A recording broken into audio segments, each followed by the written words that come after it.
Have you ever paused and asked yourself what respect actually means? Growing up, most of us were taught that respect looks a certain way: stand straight, greet properly, use specific words, follow certain gestures like saluting, sitting attentively, or speaking politely.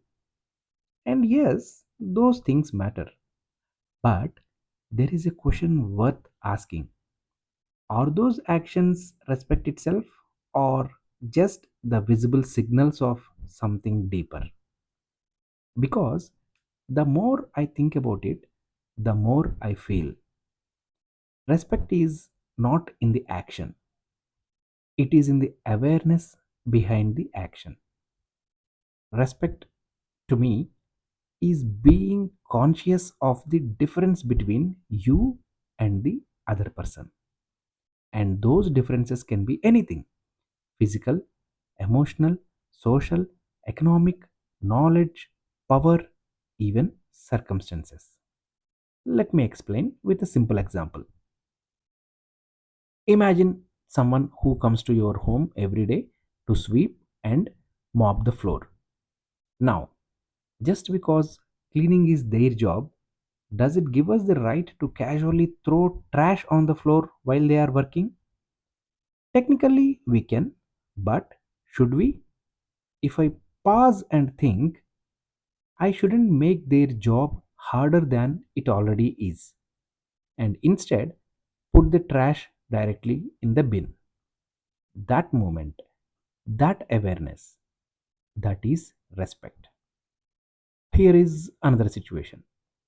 You are rushing to work, already late, and your child comes running to you with a drawing, something they spent an entire hour creating.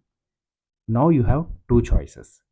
You can say, I'll see it later, and walk away. Or you can pause for just 5 minutes, look at it, and acknowledge their effort. In that moment, you are not just seeing a drawing, you are respecting the time, the effort, and the emotion behind it. And sometimes, respect doesn't even require action, just a moment of thought.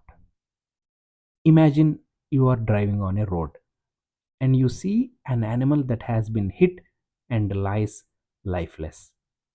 You may not be able to stop. You may not be able to help. But for a few seconds, if you simply acknowledge that a life has ended, if you feel that moment, that too is respect. Because respect is not always loud, it's not always visible, it doesn't always come with gestures. Sometimes respect is just being aware, aware that your actions affect others, aware that every person or even every life has value, aware that you can choose to make things easier, not harder. So maybe respect isn't about what we do in front of people. Maybe it is about what we choose to do when no one is watching. And honestly, that kind of respect doesn't need instructions, it just needs intention.